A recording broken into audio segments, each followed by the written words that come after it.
아마도 여기 새벽 예배 나오신 분들은 대부분 다 교회에서 맡은 직분들이 있으신 분들일 겁니다. 혹은 직분은 없을지라도 교회에서 또 크고 작은 봉사를 하시는 분들이 많으실 텐데요. 그렇게 우리가 교회에 출석하며 신앙생활을 오래 하게 되면은 언젠가는 직분을 맡아서 또 교회를 섬기게 됩니다. 오늘 본문은 그렇게 초대교회 7집사가 세워지는 내용이 나오고 있습니다. 오늘 본문을 통해서 교회 직분자로서 우리에게 어떤 모습들이 필요한지에 대해서 나누고자 합니다. 그리고 둘째로 그 직분을 통해서 평신도 사역자들이 얼마나 귀하게 쓰임 받을 수 있는지를 그 교훈을 함께 묵상하고자 합니다. 1절을 보면은 초대교회가 급성장하게 되면서 헬라파 유대인 과부들이 구제에서 소외되는 문제가 생기게 됩니다. 그래서 이제 사도들이 이 어려움을 해결하고 사도인 본인들은 말씀과 기도 사역에만 집중할 수 있기 위해서 말씀과 기도 사역 외의 사역들, 바로 구제와 봉사 등의 이제 사역들을 감당할 집사를 뽑게 됩니다. 그 내용이 오늘 본문에 나오고 있죠. 본문 2절에서 4절 말씀을 제가 읽겠습니다.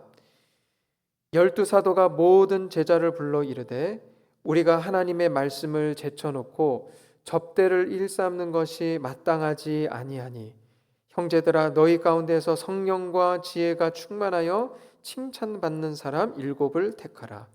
우리가 이 일을 그들에게 맡기고 우리는 오로지 기도하는 일과 말씀 사역에 힘쓰리라 하니. 그래서 이제 사도들의 말대로 7집사를 7명을 뽑게 되는데, 이때 그냥 아무나 뽑은 게 아니고 본문 3절을 보게 되면은 몇 가지 필요한 자격이 있었습니다. 직분을 맡아서 하나님의 일을 하며 교회에서 봉사할 때 그 사람이 갖추고 있어야 할 기본적인 자격이 있었다라는 거죠. 3절 말씀을 제가 다시 읽겠습니다. 형제들아 너희 가운데서 성령과 지혜가 충만하여 칭찬받는 사람 7을 택하라. 우리가 이 일을 그들에게 맡기고. 먼저 그 자격이 무엇이었냐면은 바로 성령이 충만한 사람이었습니다. 보통 우리가 이제 성령이 충만한 사람 하면은 기도 소리가 크고 또 노방 전도도 길거리에서 큰 소리로 잘하고 뭔가 영적인 카리스마가 있을 것 같고 뭐 그런 생각을 하기가 쉬울 것 같습니다. 물론 성령이 충만하면은 그런 모습이 나타나게 되겠죠. 그런 모습이 나타날 수 있을 겁니다. 그러나 사실 얌전하고 또 조용한 분들도 성령 충만할 수 있는 거거든요. 왜냐하면 성령 충만함의 본질은 사실 어떤 외적인 모습이라기보다는 그에 앞서 하나님과의 친밀함이기 때문에 그렇습니다. 다시 말해서 하나님과 깊이 교제하는 것, 하나님과의 깊은 관계 속에서 매일 매순간 살아가는 것, 하나님의 기쁘신 뜻대로 살아가는 것, 바로 이것이라고 이야기할 수 있습니다. 항상 하나님과 말씀과 기도로 깊이 교제하면서 주님과 동행하는 삶을 사는 것이죠. 항상 하나님의 마음을 깨달아 그분이 기뻐하시는 뜻대로 순종하며 살아가는 바로 그러한 삶이 성령 충만한 삶이라는 것입니다. 기도할 때 목소리가 크고 교회 사람들 앞에서 말도 잘하고 하지 않더라도 늘 하나님과의 깊은 관계 속에서 하나님의 뜻대로 살고자 하는 사람이라면 바로 그 사람이 성령 충만한 사람이라고 할 수가 있는 것이죠. 그래서 내가 권찰이건 집사이건 권사이건 장로이건 어떤 직분을 가지고 있든지 간에 우리가 직분자로서 중요한 것은 성령 충만, 하나님과의 친밀한 그 관계 속에서 항상 머물며 살아가는 그 삶, 우리가 그것을 살아낼 수 있어야 하는 것입니다. 무엇보다 먼저 그런 직분자가 되어서 교회에서 봉사하고 섬기는 삶을 살아갈 수 있어야 하는 것입니다. 늘 말씀과 기도, 하나님께 집중하고 하나님의 뜻대로 기쁨을 드리기 위해서 살아가는 삶을 살아가며 교회를 섬길 수 있어야 한다라는 것입니다. 그렇게 목사인 저를 포함해서 모든 직분자가 성령 충만할 수 있어야 하는 것입니다. 그리고 이제 본문에 말씀하는 직분을 맡기 위해서 그 다음 자격이 나오는데 바로 지혜가 충만한 사람입니다. 사실 이것도 같은 맥락의 이야기일 수 있겠죠. 뭐 계산을 잘하고 머리가 잘 돌아가고 똑똑하고 이런 걸 이야기하는 게 아니라 여기서 말하는 지혜는 하나님의 말씀을 잘 알고 또 그 말씀을 삶에 잘 적용할 줄 아는 지혜를 이야기합니다. 물론 앞서 말씀드린 성령 충만한 사람이 되면은 자연스럽게 그러한 지혜가 생기게 되겠죠. 하나님과 늘 말씀과 기도로 깊이 교제하면서 하나님을 깊이 알게 되고 내가 아는 대로 하나님을 기쁘게 드리는 바로 그 삶을 살고자 하면서 자연스럽게 지혜가 충만한 사람이 될 수밖에 없는 겁니다. 이처럼 우리는 주님의 일을 하기 전에 이렇게 지혜가 충만한 사람이 될 수 있어야 합니다. 하나님과 깊이 교제하며 하나님의 사랑이 무엇인지 또 하나님의 공의가 무엇인지 선과 악이 무엇인지 분별할 줄 아는 사람이 될 수 있어야 하는 것입니다. 그리고 그렇게 구별된 삶을 살아가는 우리가 될 수 있어야 하는 것이죠. 그리고 마지막으로 보게 되는 집사의 자격이 있는데 그것은 바로 칭찬받는 사람입니다. 칭찬받는 사람이라면 자연스럽게 앞서 우리가 나눈 성령과 지혜가 충만한 사람을 이야기하게 되겠죠.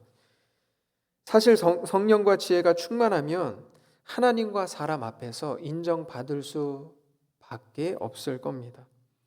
하나님과 동행하려 하고 하나님을 기쁘게 해드리고자 하는 그 말씀에 순종하는 삶을 살다 보면은 자연스럽게 교회에서나 또 교회 밖에서나 결국에는 인정받게 되는 것이죠.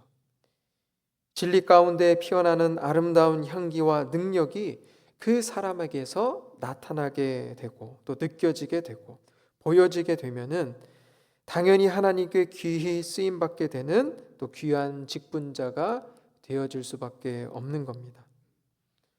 그래서 혹시 우리가 직분을 가지고 있다면 오늘 말씀에서 우리가 보게 되는 것처럼 더욱더 하나님과의 친밀한 관계 속에서 살아가는 성령 충만한 삶이 되실 수 있기를 바랍니다. 그리고 항상 하나님이 주신 말씀을 따라 순종함으로 살아가는 그 지혜가 우리 가운데 있게 되기를 소망합니다. 그리고 결국 칭찬받는 우리 모두가 되어서 교회와 하나님 나라를 아름답게 세워가는 우리 모두가 될 수 있기를 소망합니다.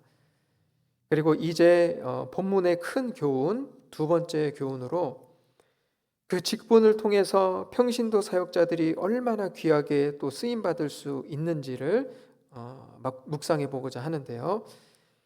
이제 앞서 우리가 살펴봤던 것처럼 성령과 지혜가 충만하여 칭찬받는 집사들이 세워지게 되죠. 그리고 이후로 초대교회는 더 큰 부흥을 다시 한번 경험하게 됩니다. 물론 우리가 그 부흥의 계기에 대해서 많은 것들을 이야기할 수 있겠지만 일단 교회 평신도 사역자들이 세워지게 되면서 교회가 더 건강하고 아름답게 성장하게 됐던 것을 보게 됩니다. 6절, 7절 말씀입니다. 사도들 앞에 세우니 사도들이 기도하고 그들에게 안수하니라. 하나님의 말씀이 점점 왕성하여 예루살렘에 있는 제자의 수가 더 심히 많아지고 허다한 제사장의 무리도 이 도에 복종하니라. 공식적으로 집사가 세워지게 되면서 말씀과 기도 또 기타 여러 사역들이 훨씬 더 균형 있게 그리고 효율적으로 이루어지게 됐을 겁니다. 그래서 결국 교회가 보다 더 건강하게 성장할 수 있게 됐던 거죠. 그런데 가만히 보면은 오늘 본문에 나오는 그 7 집사님들이 보통 분들이 아니구나. 이분들이 정말로 보통 분이 아니다. 그런 생각을 하게 됩니다. 어떻게 보면은 보통 목사님들보다 더 훌륭하구나, 더 탁월하다, 이런 생각을 하게 됩니다. 3절에 의하면 이분들이 어떤 분들이었는가? 누구보다 하나님과 친밀하고 그 뜻을 잘 따르는 바로 성령 충만한 사람이었다는 거죠.